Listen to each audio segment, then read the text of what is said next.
Hello, good evening, and welcome to the Super License F1 podcast. My name's Rod. My name's Zach. What's so funny, mate? Wow. Talk me through. Talk me through what's What going did I on for you just right now. see? It felt like a lot of beautifully rendered F1 fantasies, I feel like, probably. Probably. My favorite of them was the unknown Mercedes driver, just like almost dreaming, reclining in one of their rooms. I love the pyramid of drivers at the end there. Perfect. It's a real story. So what we're talking about, for anyone watching the live stream on the video, you just saw a nice new intro that I've made. For those listening on audio, maybe just go check that out. I think then return to your normal audio listening habits. But I just thought whip up a little something, just a little something to spice up the intro. A little something. I mean, tells a real story. So it's worth paying attention to, but they're all crappy AI generated images with all the flaws of an AI generated image. So I don't know. Maybe there's Easter eggs in there you could go hunting for, because some of them are bad. Like some hallucinations. Bad. Yeah, real bad. But anyway, you know what? You know what's not bad? They were good enough to put on the internet. Some of them took hours and hours to get the right thing to generate. So yay AI. But this is a Super License F1 show. We're here to talk F1. It's been a month since we did that. So we're going to talk about a couple of races, a lot of the news headlines, and a whole bunch of other stuff. But first of all, Zach, how's the vibe today? What are you bringing? I'm bringing good vibes. I'm bringing the Infinity Red Bull Racing cap in grey with a blue finish. Very minimal look, I would say. You've gone no hat, which I think is also good because you're having a very nice hair day. Well, we agreed that we would each wear a new F1 hat each episode until we ran out. Yeah. And I've run out. So great. I'm done. Rod, how does Formula One know you're a fan if you're not buying merch oh my gosh, every day? People online, the amount of merch they buy, it's ridiculous. Yeah, but I think that a lot of people also are like, well, I need to wear things. I need to wear clothes. So I love this thing. But you might buy a band T-shirt, perhaps, or a T-shirt from a favoured surf brand. I haven't bought any merch for 3 races. I need to spend at least $500. I need the 2 variations of the shirt and the jacket. Yeah. Give me your F1 fan card so I can tear it up. Because if you haven't bought merch, if I don't cut you and you don't bleed merch, then I don't know what you're even doing on this show. Maybe I'll wait till next year and I'll buy some Lewis Hamilton Mercedes merch. Oh, wait until it all goes on sale. Yeah, exactly. LH44 to match that tattoo you got on the wall of your back. Well, we've had a race in my neck of the world recently, the Australian Grand Prix. We've had another race in my neck of the world, although less close. The Japanese Grand Prix. Coming up is the Chinese Grand Prix. So we're definitely, I'm in my element. The races are not even late. It's wonderful. No, so I was reflecting on that this weekend, and I was like, oh, yeah. That's what happens at the start of the season when you live in the Northern Hemisphere, is that nothing is on at the correct time. Unless, of course, the Japan Grand Prix, 6 a.m. The clocks had maybe just changed the previous weekend. So I was like, oh, okay, we're looking up here. We're at a 6 a.m. start. Set my alarm for 5 to 6. And usually when I wake up, having to wake up really... Actually, let's discuss this. If you have to wake up really early to watch a race, what's your preferred consuming... What do you do? You're waking up in bed, are you going into another room? You're going to a lounge, perhaps? Or are you iPadding in bed? When I was younger, I used to have a TV in my room and I used to try to get up and watch the race while lying in bed. And the problem lasted about 2 minutes and then straight to sleep. Yeah, Brundle will do that to you. You know, he's got the kind of, when he turns on. I used to use Formula One to put me to sleep. That was the point. The Sunday night race, 10:30 at night or something like that, drifting up to, some nice loud cars in Spain or something, in Jerez. This week for the Japan Grand Prix, I was like, set the alarm, then I'm going to get up, go into a different room. And I woke up and I was like, oh fuck, it's so cold. It's dark, and it was on my own because my wife was traveling. And I was like, right, let's put the iPad on. Let's get the iPad out. And I was like, right, the start. I'm gonna wait for the start. And then red flag, Rod. I couldn't. I was like, all right, cool, we can read the Twitter, catch up, and yada yada yada. And then I did it right. I ran the perfect race. Restart, got 10 laps in. I put the iPad on the bed and like on my side to watch it. I was like, I'm just gonna lie on my side and watch it. And then I just close my eyes and went to sleep probably lap 19, 20. Woke up at lap 35, 40. Missed those boring middle laps, and then just got to watch the last 15. It was the best. It was perfect. The race had developed at that point. Oh, it was. If I could do that every race, just have a little half-hour nap, little nippy nap in the middle of the race, perfect. Absolutely. It's pretty good. I have had, obviously, I've been in the habit of not bothering to stay up for races when they're on too late because I rewatch the replay and I can do social media blackouts and I'm fine. Don't worry about me. I'm doing okay. I'm so worried about you. When the races are local and I can watch them live, then I become very invested in watching them live. And I had my dad visiting the other day and he was like, oh yeah, I'll come around at this time. And I was like, that's the race time. Enjoy the and race, once Dad. I've watched the start and the end, I'm not going to rewatch the whole race again. And I don't want to just rewatch those laps that I've missed because I know what's going to happen. So I don't know. It's a real quandary. It is a real quandary. I say this about all the European races every summer. 2:00 on a Sunday, people got shit to do, man. Yeah. I don't want to be at home watching television, but it's become more popular now. It's on at nice pubs. Sunday night, it's the best time. It's prime time. It's the best for the Sunday scaries as well. It's not the weekend's not over because in Europe somewhere, someone's driving a car real fast and having a delicious or buying some delicious merch from a merch stand. As long as someone's buying merch, the weekend's not over. Well, we had the Australian Grand Prix where, unbelievably, Max Verstappen did not win. It was that other guy that sometimes wins, Carlos Sainz, who I got to say, man, he's in some ripping form. We're going to talk a little bit later about where he might be headed, but since the announcement that he was leaving Ferrari. Doesn't have an appendix. Oh, sorry, yes. Well, both of those things. I mean, man, I got sick of jokes after about 5 minutes. Oh, every driver should have their appendix out. And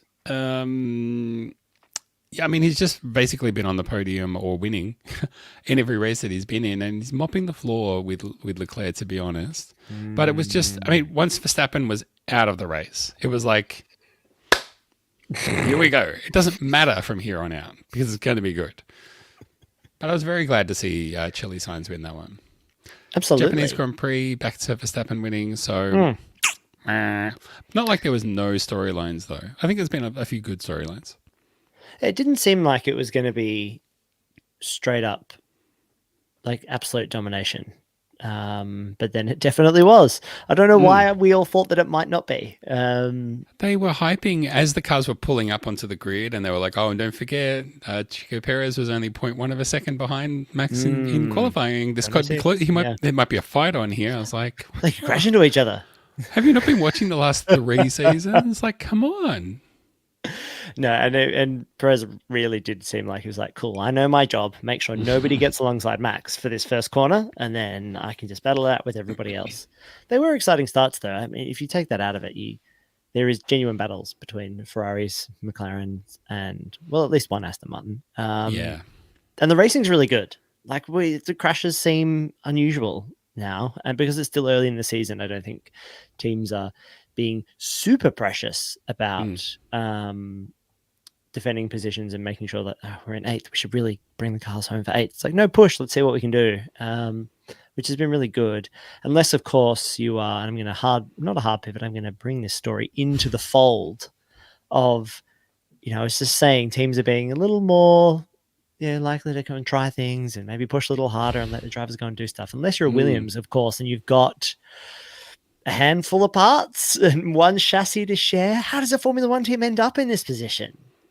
It's like they've got the Lego box and it lays out how many parts you've got. And then when they finish, there's 0 parts left over. They don't give you anything more than you need.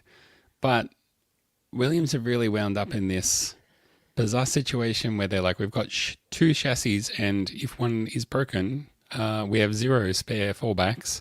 So when one is crashed up, that's it done. Like someone's going to have to sit out the race, which I just think in this day and age that is unacceptable. Do you think that Albon should get the chassis because he crashed, right?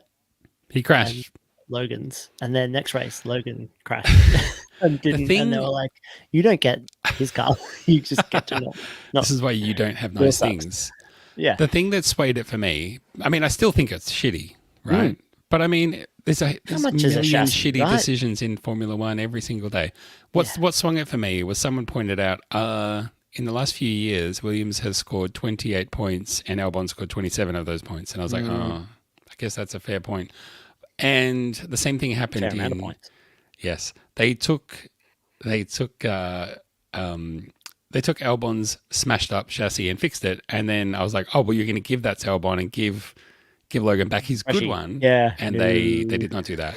And I kind of said, well, I have look, this image in my mind, Rod, of him walking around and being like, "You guys sure this doesn't look like my yeah, uh-huh. no, That's yours was that smashed like that as well. yeah. Do you remember that? That's just cosmetic, Uh, really.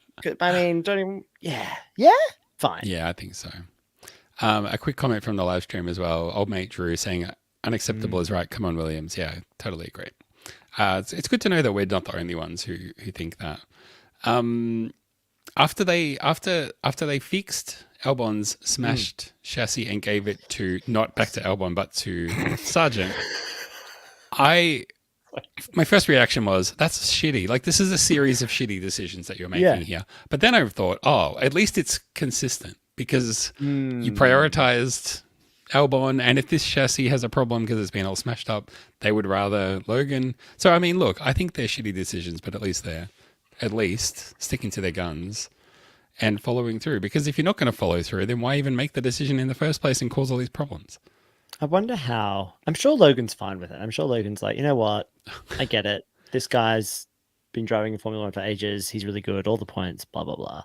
But I'm sure he's also a bit like, my dad does put a lot of money into this team. And that is technically, I bought both chassis. They're both mine.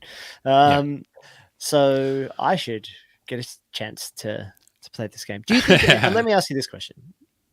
What happens at Aston Martin if this same thing happens? Who are they? Let's say Alonso crashes Friday and like, oh, chassis, damn.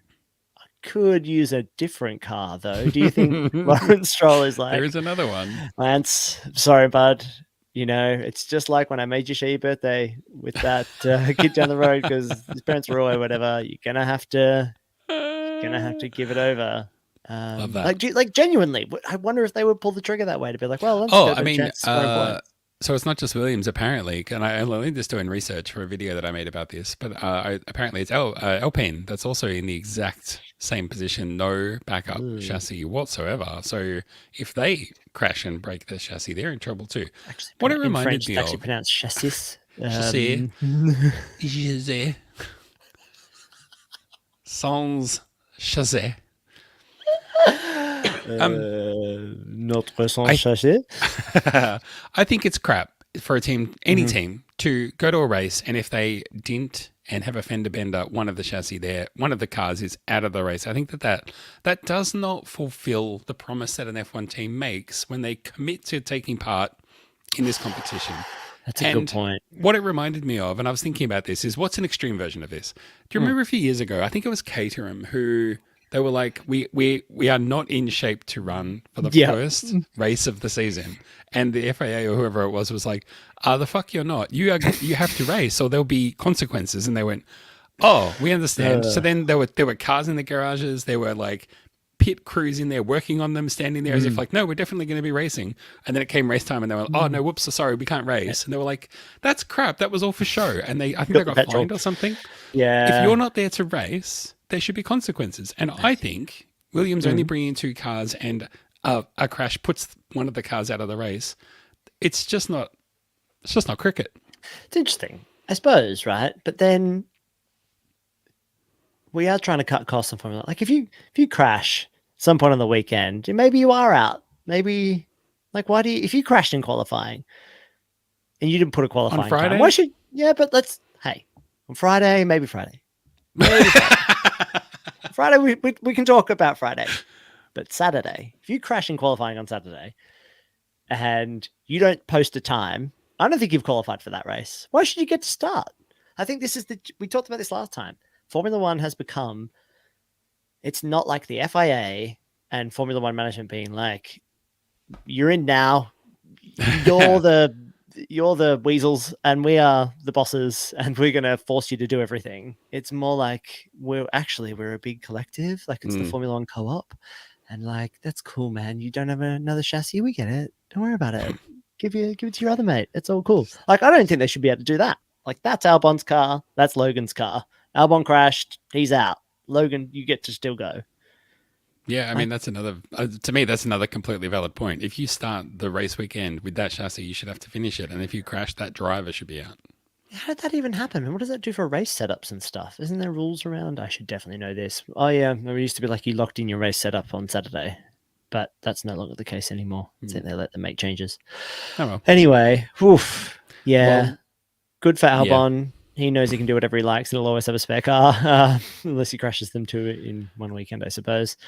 And we're never going to really find out. Well, actually, we're going to be given lots of opportunities to find out about if that could ever happen at Aston Martin, because Alonso confirms until 2050, something like that. Yes, that's right. He's going to race He's for going to the be rest 75 years old racing.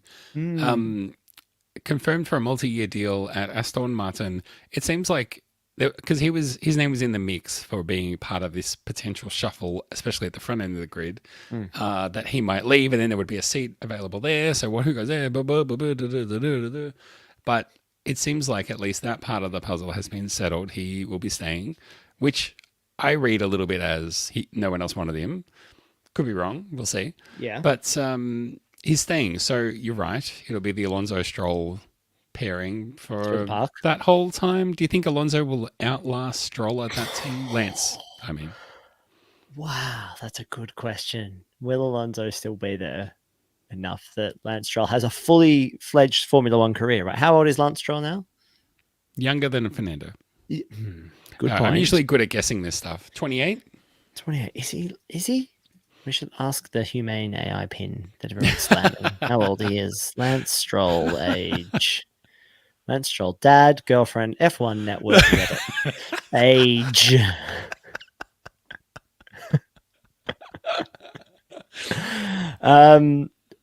What did you say? How old? 28. Sorry? Sorry, 28. No, It's 25. Yeah, there you go. And how long did Alonso sign this deal for? Another 3 years, right? Isn't it till the end of 2028? I think like that. He said at the end of the deal he'll be 45. Okay. Which is that's pretty old. Getting on. It's really getting on. I hope what will likely happen? He'll finish his last race and just step straight into team principal role. Like he'll hop out of the car and be like, right, guess I'm the team principal now. You're still not the number one driver. Lance. We're going to go get Carlos Sainz or something. Yeah, I think he's great. There's no problem here. As long as this batshit crazy team that there's so much more money than sense. Good on them. I'm really happy for them. I think the first thing it makes me think of is, okay, so how's Alonso gone since he came back? And what's his performance been like with the team so far? You'd have to say amazing. Especially, a fairy tale beginning, lots of podiums, and that's obviously come down. Probably came back to earth a little bit, but still solid, still good. And he's still got the fight in him and is delivering for the team. So, he's good for them. They're good for him. It's win-win. So I can understand. What? The other thing that only just occurred to me, but many people have written news stories about, I'm just finding out. So I wasn't the first to think of it. Honda's going to be their PU supplier from 2026 at Aston Martin, right? And they haven't had the best relationship, right? Because didn't he go to McLaren and then Honda were the supplier there, and then he was like, this sucks, you suck, everything about this sucks. And they're like, don't say that about the guys who put the things in the car, make it go. And then they did, and then it was quick, right? When they would let him off the leash every now and again for him to go and do the fastest lap. They would do that thing. The Honda president would walk into the factory on the first day. Fernando would be there, and he walks over and shakes his hand and holds onto it for a little too long and sort of stares him down for a while. Like, hi, it's me. Do you remember me? Do you remember this face? It's me. I'm back. We're back together. We have to deal with each other again. Then Fernando shakes it off and throws a smoke bomb on the ground and just... and suddenly it appears at Audi Racing. Yes. Oh my god! Yeah, we'll see how that goes. Good on him. He's racing incredibly well. I love watching him every weekend. He always does some crazy overtake that people are like, oh yeah. He's like, yeah, I was here. I helped design this track. I'm so old. I know where all the bits of the are. Track. Yeah, that corner's named after me, bro. Yeah, I knew Mr. Suzuka. I knew Suzuka's son. I helped him. Mr. Suzuka is my dad. Anyway, it was a fine race though. In in Japan. Hmm. I want to go to that race. I really want to go sometime. We should do that. Let's go. Let's go next Yeah, year. it's not Right. far from me. Speaking of And next year, then, when do you want to go next year? Is the big question. Could we perhaps start planning which Formula One races we're going to go to next year somehow? is there a way for us to even know what races are on and when? Yeah, if only there was a way, if only there was a guy who had a way of telling me when the races were next Mhm. year. Have I Humane vamped pin? enough for you to? Humane pin. It says it can't find any results for Formula One 2025. What the hell, Humane Pin? What are you doing? Isn't that 2025 she's looking for F1 Lance Stroll calendar. girlfriend? No, So- humane AI pin. We knew from the Lewis Hamilton to Ferrari announcement that Australia was going to be returning to the first race of the track because Why did we know that? because the Australian Grand Prix social media admin blurted out, Oh. we're going to be the first race where you get to see Lewis drive in red, and Oh. they were not meant to do that. No. Oh dear. So it got announced for realsies with the announcement of the calendar. Australia returns to the opening round, followed by China and then Japan. So we're switching the script a little bit, but there's a real Asia Pacific feeling to the first few races. Then Bahrain and Saudi Arabia shuffle down, and then it's Miami, Imola, Monaco, blah blah blah blah blah. So bit of a change there. Yeah, Another finally back change. first. But I've Yeah. I've kind of understood the put Bahrain at the start because they're testing there.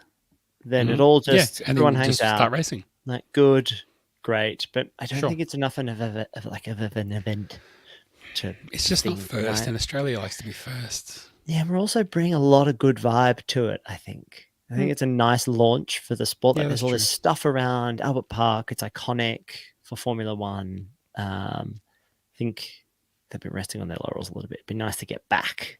But it's probably there's probably all behind the scenes contracts around who gets to start first, and that contract probably expired. And Australia did some pitching on what to do, stuff like Yeah. that. I imagine is what happens. I think that's probably right. Mm, I think for sure Melbourne was paying a bit of a tax for it being the first race because the tourism is such an important part of it because the government here sinks so much money into it. So they lose heaps Quite of money, but rightly, they though. rely on it, giving an injection of cash into the local economy and blah, blah, blah, blah, blah. But I feel like it's a bit better. I mean, I'm biased, but I feel like it's a better curtain raiser than Bahrain. That's all. No shade on think so. Bahrain, but no very shade in much. Bahrain. I mean, they do Sunshine, need it's shade. sunshine on Gotta Melbourne. hide There's no in the shade on shade. Bahrain. There's Sunshine no on shade in Melbourne. Bahrain, sunshine in Melbourne. Yeah, I'm here for that. What date is that going to be? It's not March till 14 April. to 16. I've got it right in front of me. March 14 to 16. Yeah. Does that sounds close? When does the Australian Open finish? Is that February? You're not talking my language anymore. Tennis. Yeah, I No, know it's January. tennis, but I don't care. Much earlier. I just always What are you put those thinking? two things Come for together. the tennis at the day start for of the the Grand Prix? Yeah, it's only 2 months. Yes, I'm trying to line up my personal travel plans. Okay. Um, But the question you because asked that'd be before, good. Suzuka, April 4 to 6. April 4 to 6. Yeah, A bit man, under let's a go. year from now. Schedule it in. That makes sense. I don't want to have to get up early to watch the race, so I might as well go. I may as well fly there. Might as well just go there. I'm I don't going to know be if tired there's anything anyway. else. I feel like Monaco still falls on. Oh, Monaco falls on. Does it not? Your May 25th. May 25th. Yeah. Letting the another entire world know my birthday. Go, don't hack my bank accounts, everyone. Another quick comment from the chat from Drew. Thank you, Drew. If you come to the Canadian Grand Prix, let us Okay. know. It'll be a party in Montreal. The Montreal race venue is very accessible. The track is good. The tickets cost far less than the US races, and a thumbs up. I've been to Montreal, not there for the race, but it's a great town, and I'd love to go to the race there one time. Do you think they'll let us in after we made fun of chassis and French accents earlier? Oh dear. We should, No, that was we weren't regrettable. making fun of the Quebecois, right? So it's all good and fine. Look, and of course, this show is modelled on a famous comedy podcast from that same country. Yes. Oh, maybe we can go hang out with them as well. Yeah, exactly. They just did. While we're on a tangent. This Stop weekend, Graham Podcasting Yourself Clark tangent. from Stop Podcasting Yourself did his 24-hour comedy special. Did you watch any? I didn't watch it. No, Oh, I watched I didn't get a chance. many hours. 24 of it. hours. When was I I going to be able maybe to watch watched it? Right? more than half of it. It was very good. I said it in the background. Some of Yeah. us would watch the 24-hour Le Mans, but you'll watch a 24-hour comedy show. Oh, I should do radio Graham Clark instead of Radio Le Mans. Commentate on his. So for what that is one stand-up comedian standing there reading out jokes, and he has a team of people writing the jokes. So they just sort of scribble out jokes, chuck them in a bucket. He pulls one out and reads it. It's as simple as that, but it goes for 24 hours. Perfect. One of my favorite ones from this year was he just picks out this piece of paper and uncrumples it, and he says, "For sale, baby shoes, never worn. Also for sale, ungrateful baby."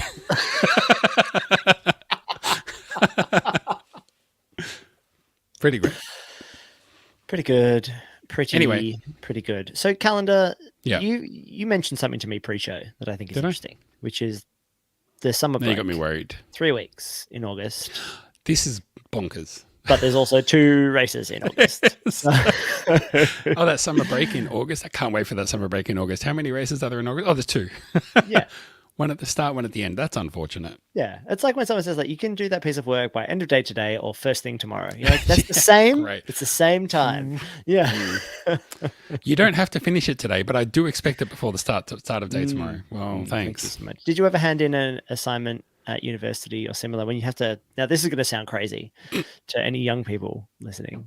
That there used to be when I was at university, first go around at least, you would like print off your essay and you put it in a little slip and you'd have a cover page and you would post it through the letterbox of your lecturer in the office of the school or whatever, and they would stamp it when they received it, and that would be but of course the hand-in times were always like midnight or like 11:59 on the Friday, right? They started putting them on Thursdays because if you got the Friday, you could get in there before they open because they weren't hanging around till midnight, were they? No. So they were leaving at 6, 7, and then they just said, look, anything that arrived by the time I opened the front door, I'm going to class as being in. And man, the amount of times I was in there at like 8 a.m. before the university like even opened, posting stuff through that letterbox. Woo! Oh, yeah. So why are we talking about that? Anyway. Look, it's all good. It's all good. It all counts. It's all going in the show. Yeah, that's not a huge summer break for these teams. Break. There's so much, Rob. There's just so much racing these days, and more stuff that counts as well. Like with the sprint races as well. Like there's more on the line all the time, and every practice is so important. And there's also maybe less chance you can improve as well because no one's got any money because there's the cost caps and all that kind of stuff. So, well, I don't know. Any other thoughts on the calendar? Boy, there's a lot of races. Yeah, right. Just so many. Just a load. Why don't we go back up? I always like to think about it in my head of like it kind of goes across Europe and then we drip over to Montreal for Montreal's like, I'm Europe too. It's like, well, why are you in with all of the European races? But you're shooting the American races. I did. If you've got a spare half an hour, I did make a video for this year's calendar where I got into Google Earth and I flew virtually from one race to another just to watch the Earth spin around and see how far away they all are from each other. Well, of course, right? I don't buy into that propaganda. Yeah, of course, it's greenwashing. Stuff, you know why? Yeah. Well, anyway, that's the calendar. Why do they go back to Vegas? Is my point. Like we're in the US. Oh, go all the way down. And then we come back up. My favorite thing about the Vegas race. Recently, Sergio Perez was on the podcast, what's it called? Beyond the Grid with Tom Clarkson. Yep. And the intro, they relived the moment at Vegas where the announcer was like, Sergio Perez, and he walks out. It's very awkward because he wasn't meant to walk out or whatever it was. So they could have relived that. And then the guy says, boy, what do you think about that? It was a bit of an awkward moment. And he says, yeah, it was cool. And I was like, oh no, talking about this very awkward moment. And he's like, loved it. Wasn't that awkward? Yeah, it was cool. Make Yeah, another really cool. awkward moment out of that. Yeah. I don't know. Sergio Perez, he's just... We'll come to him in a minute. Should we wrap up the calendar? I don't, it's fine. There's lots of races. It's fine. There's loads of races. We'll go to Japan. I just feel for Fernando Alonso because he's so old. Like, how's he going to be able to... He's got to flood all these races. He's got to stay regular. Yeah, he's gonna. I don't know. How's he Pretty gonna? sure he. I don't think he's flying economy, or even economy All right. plus. No, you're right. He's getting boats and trains everywhere. Him and Greta Thunberg really Boats care and about the trains. Yeah, environment. that's what That'd be he's so doing. good if they actually had to drive from race to race. That would be a way more interesting calendar to me. Make Look, that Alpine the didn't even race. turn That's up. included. You start from your home, wherever you are in the world. Last one to get to the race and then do 57 laps. Oh, You're the it's an winner. amazing race of races. Amazing race style. That would be so good. It would Maybe be. we could amazing race our way around to all the races. That would be good. Just you and I. Someone does it. Someone who's very, very rich does it. Yeah, it just goes to all of them. Yeah. Yeah, of Yeah. course. But they just fly like the drivers do, right? Business class to It's every true. place, even first. I put out the call on Yeah. the threads. Oh, I should check that. Mm. And on the Discords Mhm. to say, does anybody have any questions? Old mate, as he always does, old mate Florge. I should talk to him one time. Might do that. Old mate Florge says, how likely is the possibility of Sainz at Red Bull? Anywhere else seems like a massive downgrade for Sainz. So I guess that poses the question, does Red Bull get rid of Sergio Perez and sign Sainz or not? Discuss. What do you think? I like the idea that they would sign another driver that's surname finishes with a Z. Not that common.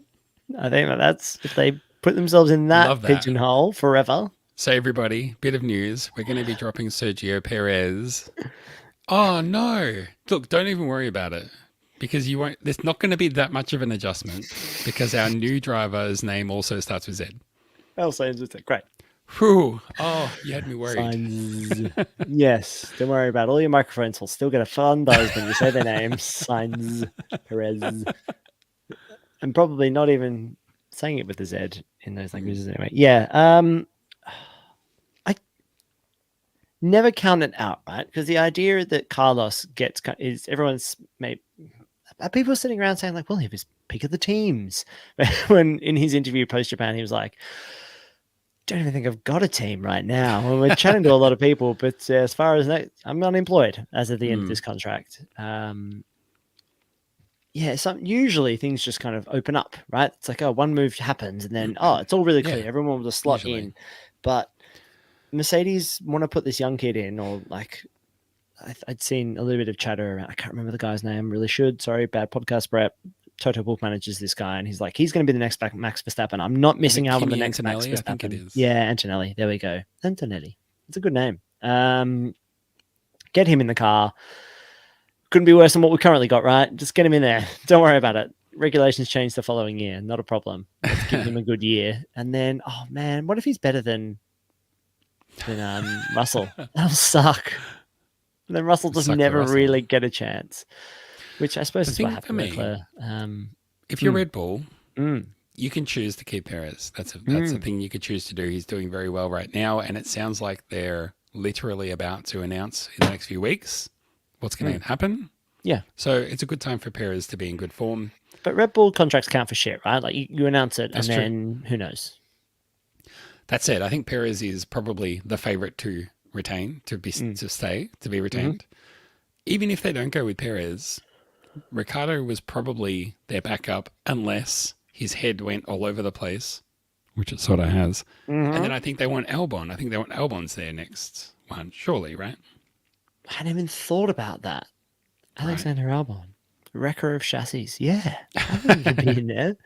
Yeah, he'll always give up his car for Max. Like, there's no questions being asked there. Like, it just... Yeah, this is to say there's a heap of options on the table for Red Bull as opposed to other teams who need some star power and a firing driver like Mercedes.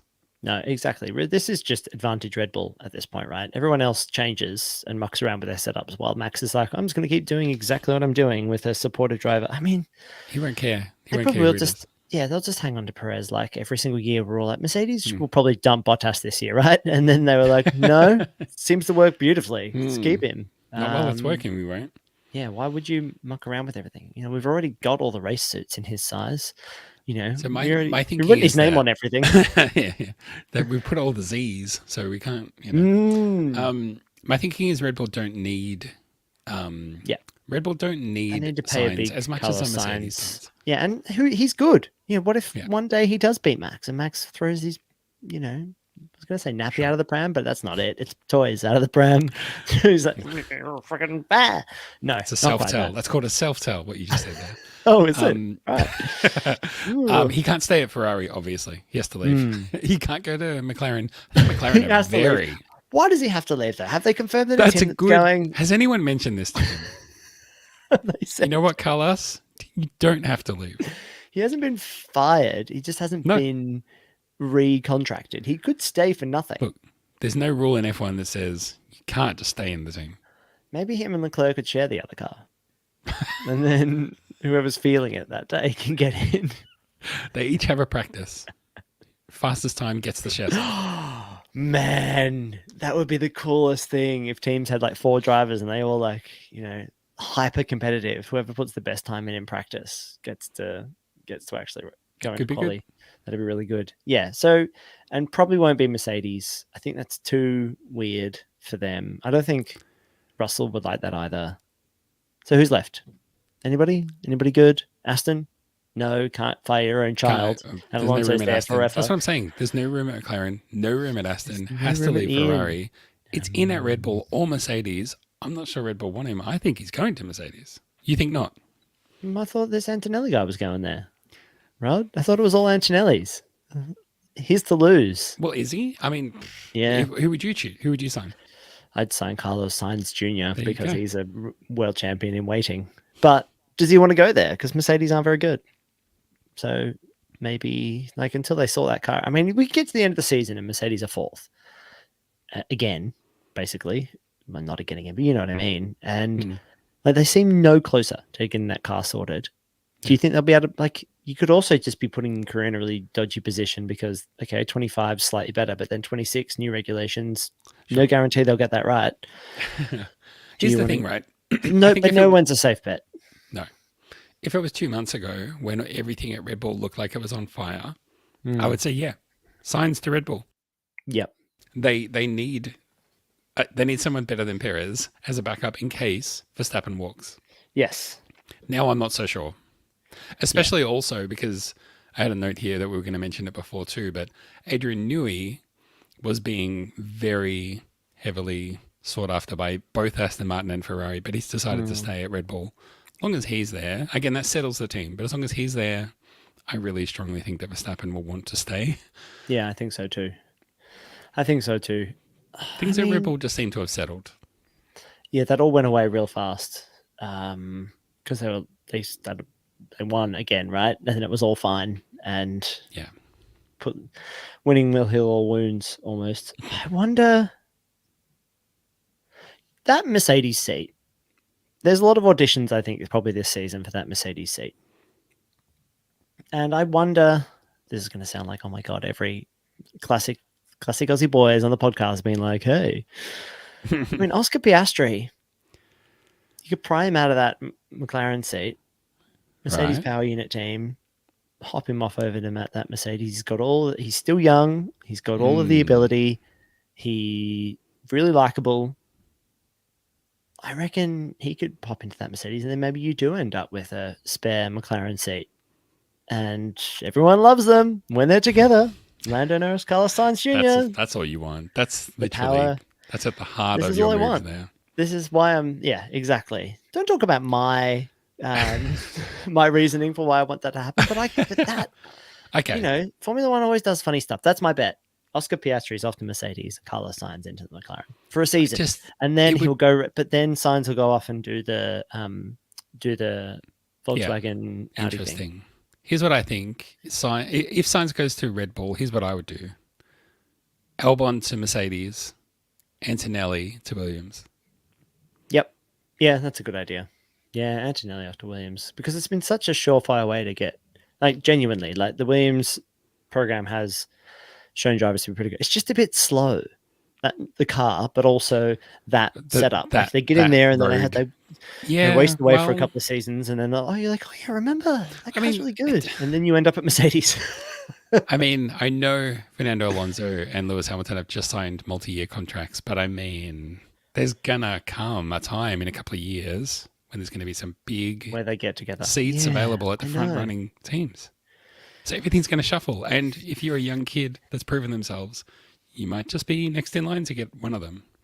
But aren't they? I mean, we've said this before, hasn't it? Maybe the time's passed on that class, that Leclerc class of 1994 or whatever, where they're all like in their mid-20s now.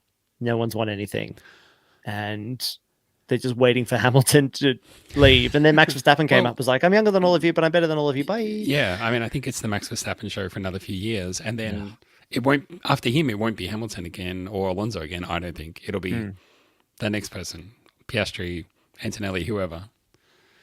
Antonelli, who we don't know anything about. I can't keep track of all these young people. Just generally agree. What are they try hanging listening out on to? threads sometimes. Yeah. Should we move TikTok on? trends just wash over me. I'm like, is this what we're laughing about today? Cool. How many of these do I have to watch? Next. Very good. Yeah. I feel like you added this last one to the notes, and I'm going to let you. Because I'm passionate about it, Rod. I'm passionate about two things: Charles Leclerc being a nice boy, and ice cream. And ice cream is what Charles Leclerc has decided to do. And I love this story, right? Because him and his pals, his companions, his comrades, which I don't know all of their names, but one of them has Todd as their surname. And I was like, so your racing mates were like, we should. There's no really good ice cream in Monaco. He literally says this. He was like, I was at home in Monaco, spent all this time in Italy. I'm like, wow, gelati in Italy is amazing. Monaco, it sucks. It's like dirt in my supple mouth. Like, ugh, I can't. Ugh. So I'm gonna sort this out myself. Get together with my fellow entrepreneurial racing drivers and open up an ice cream shop. And he went, oh, that's so much work. Actually, maybe I'll just say that's maybe something I want to do and see if anybody comes out of the woodwork. And that's exactly what happened. Grom. Have you ever been in a city that has a Grom? Right, GROM. Never heard of. This is an never Italian heard of Grom before. gelati Grom gelato. chain. Okay. Yep. Seems Italian. Only one tip for buying gelati, Rod. How do you decide which place you're going to go to or which place not to go to? Don't know. If you can see the gelati, you don't want to go there. It should be hidden it should be in their little refrigerated canisters with lids on. And they go in there with long spoons and they dip it out and put it onto the thing. If you can see it piled high or like out in the air, it's not that fresh or that good. So it should be hidden. You shouldn't be able to see it. A delicious pistachio and a delicious coffee flavor. But where can you get this Grom? Is this available in London, old London town? It is. There is a Grom in London now. Okay. And then you can also buy it at supermarchés. Every now and again. You got the best gelati. Oh, I tell you. Don't even go somewhere where it's been sitting in a freezer for everyone to look at with their gross eyes. Go to the supermarket. You idiot.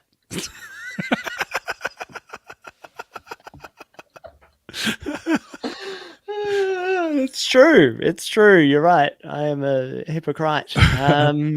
I just found a news story that says no more Groms for Australia. The federal government has banned the sale of Groms as their single channel ABS system. I think this is different. I think it's about motorcycles. Oh, yeah. Which we know nothing about. So Grom, great ice cream. It stands for, GRM stands for Great Roman Original Mascarpone. And that's what they make the ice cream out of. Absolutely. So it's really good. And there's one in London. And have you read the Charles Leclerc ice cream story? I didn't give you a link. Okay. Yeah, I know. I know this. What is the ice cream? So he's getting together with Grom. Grom are like, we'll produce an ice cream with you and we'll put it in supermarkets, in supermarchés. Yeah. Okay. Which he has a supermarché in France named after him, Leclerc Market. Yeah, there's Leclerc. They're big, like Leclerc Intermarché. They are like on highways. Charles Leclerc of the Leclerc Empire. Yeah. So hang on. So what you're asking me is, do I know about his ice cream? I know it's called Look. Yep. As in LEC. As in like his racing 3 letters. LEC, like his racing calls. Have we ever worked out what that's called? No. Abbreviation? We've been talking about that for many His many racing years. Abrev. LEC. So the ice cream's called Lurk, and they're going to sell it at Grom. Lurk. This is like a kid's story so far. Or indie nightclubs in Melbourne in the mid-2000s. Going from I Lech to Crom. I don't understand how. My understanding is this is only Mm. for sale in Italy. Yeah. Well, the good thing is about Europe, which is one big family, Rod. And if it's available in Italy, it might be available in other places. Short, jaunty tandem bike ride for you and me. Next time I visit, we'll just bike over to Italy, Yeah, I'll be chuck there in back some July. lek. Let me try some when I'm in there. Okay, I'll see if I can you hunt it can down report for you. back. But Rod, the thing is, we've been talking about this for ages. This is way more legs than I thought. It is a high performance ice cream. It is all the flavor, but not nearly as many of the calories, according to Ooh. Charles. Like he wants people to be able to enjoy things in moderation, but also Mm. with moderate health impact.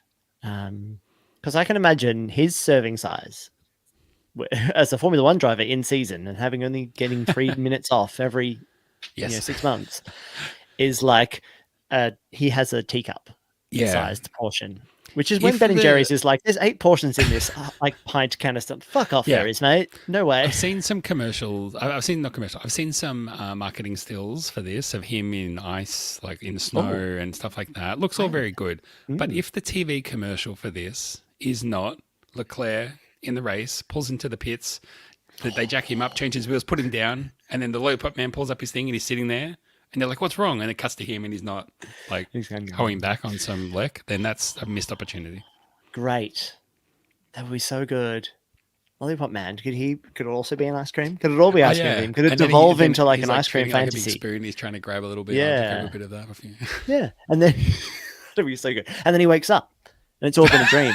But not just a dream. But lying next to him in the bed is the ice cream. Carlos Sainz eating all the ice cream. Carlos. What are you doing here, Carlos? I've launched my own gelato called Psy. Who would make hang on, let's do them all. Who would make the Let's best? do them all. You got ham ice cream. You got They're wreck good. ice cream. The Nor ice Yeah. cream. Nor is not bad. Nor is already there's already a chocolate. That's the chocolate you can buy at Carte Nor, right? Oh, is that it Carte okay? d'Or? The Carte D'Or's an ice cream, but Nor I feel like is a chocolate. At Perez can do pear flavored per ice cream. Bot. How many per serving? Yeah, Bot. Bot no good. Sorry. Rick? No. Rick. No. Jus? Yeah, yeah, that could work. Hello. Stra. No good. Stir. You gotta stir it up. It's how you get a What really about nice Sergeant? Bit of Sar. Sar. These are no good. Lek is maybe the best one because it sounds like lick a lek. There's something about that. Oh, I was going to say, with the high performance thing, all the goodness of the thing without all the badness of the thing. The related story to this, the thing I'm bringing to the table. Finally. Do something. I brought the ice cream. You better bring the mains. Lewis Hamilton has launched his agave Oh, yeah. tequila adjacent drink. Mezcal kind of. It's 0% though? Is that right? 0%. 0% All of the enjoyment. disgustingness of tequila without any of the fun. This is going to sell like hotcakes. Why do famous people launch drinks?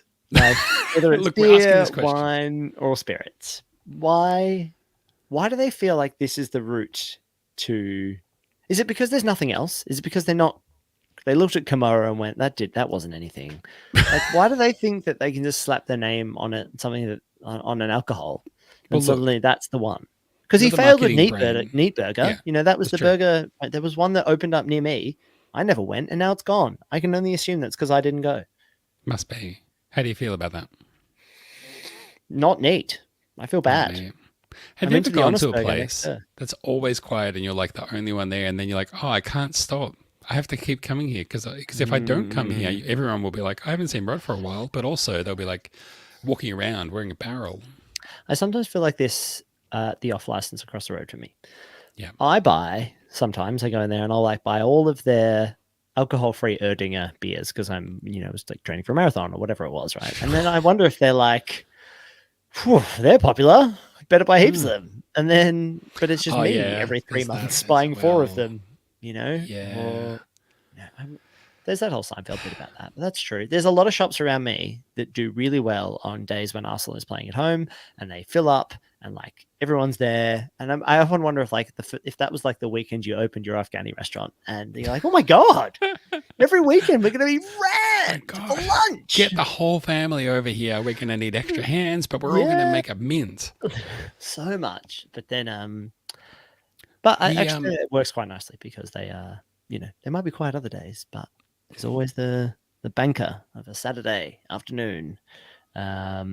But no. So are you going to try this drink? Should we just do an episode where we get all the Formula One related This is things? what I was saying. We were talking about doing that, and I was going to keep a list of things. So these are all going on the list. The problem is they're so exclusive that it's like they're not even in our geo territory. It wasn't hard for me to get the rich energy drinks. But because they sold them where you are.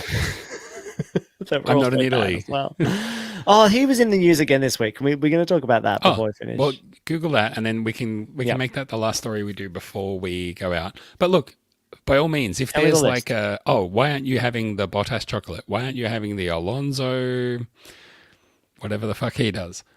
Come on. We'll do them. I just need to be able to get them. Yeah, you just got to get them. That's all it is. You just got to get them. And if anyone wants to send us any, come on, we will give positive reviews if they're good. If they're not good, then we won't be to blame. The gooder it is. Yes. I saw an ad. Speaking of this, I follow a Twitter or a LinkedIn thing that's like good marketing stuff. Do you know what Malort is? I want to guess. Okay. Malort. I mean, is this a product or is this a it's marketing strategy? It's a drink. Is this some kind of creamy liqueur? I'm going to send it to you in the chat. Okay. Let me There's a open link the to the Google search. You might be able to bring it up on the screen. Oh, yeah, I could do that. Let's do that. Yeah. Send me the link and I'll bring it up.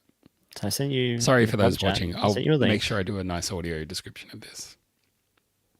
Malort. Malheur. Is that the way they pronounce it? Malheur? It's Jepson's Malort. It's got an umlaut over the O. Has the aroma and full-bodied flavor of an unusual botanical. Its bitter taste is savored by two-fisted drinkers. I don't know what that means. Did you click on the link? Do you want to bring up one of the ads? Pulling it up right now. Oh, so should I go to these? You've just sent me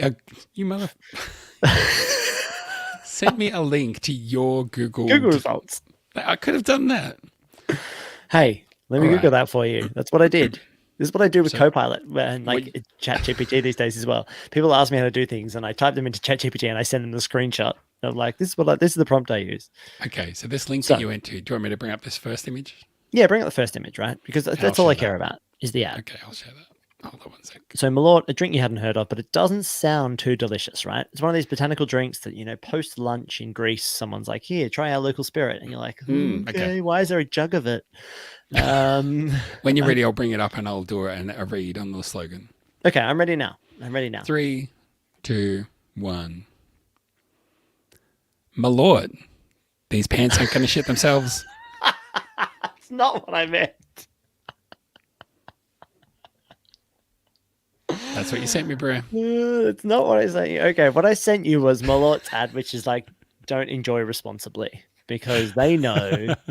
Okay, let me try and find that one. You just Googled Malort don't enjoy responsibly and then sent me that link.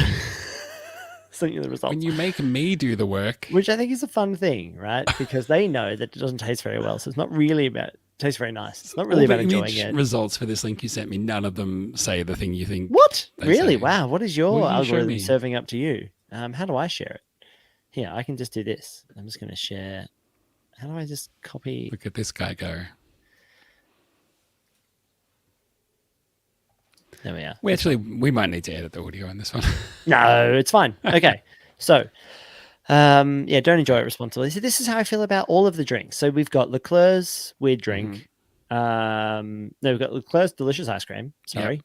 We've got Hamilton's bad burgers. And his new agave 0%. You already like tequila, so how about no fun either? When you're finished getting first, why not try last? And then you ready for this one?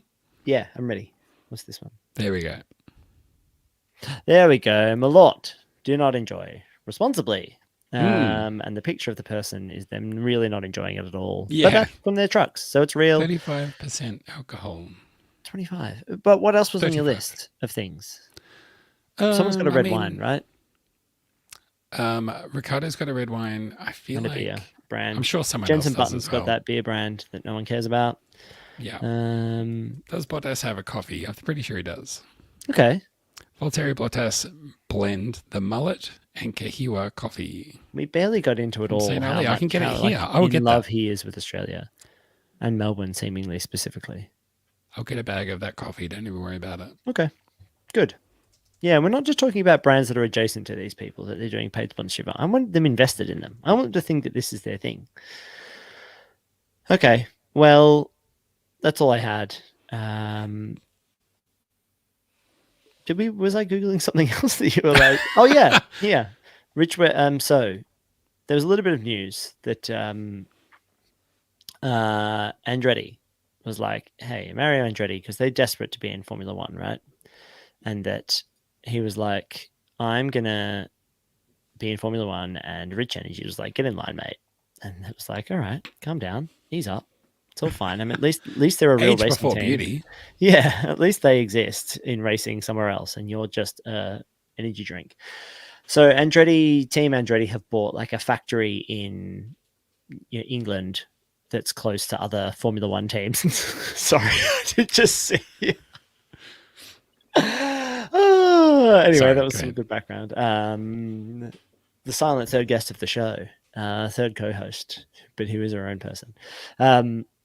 Andretti were like, "Hey, we bought this factory, and we're gonna run our racing operations, our European racing operations, outside of this place that's near other Formula One teams." And everyone's like, "Oh, yeah, that'll make the progress of getting a Formula One team organized.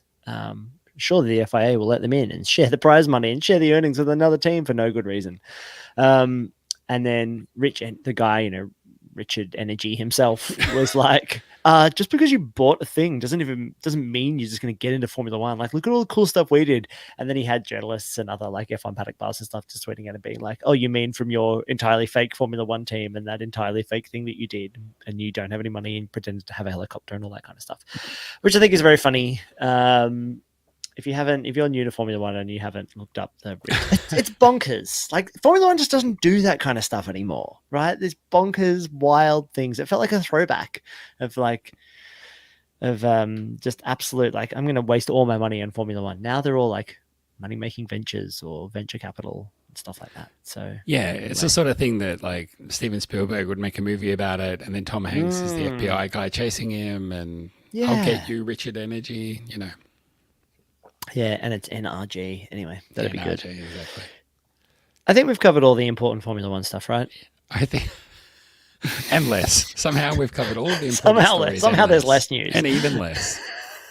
somehow everybody who listened to this Formula One is less intelligent than before. They've important thing I've is I had forgotten fun. stuff I used to know. But now I know that the ice cream brand is no good.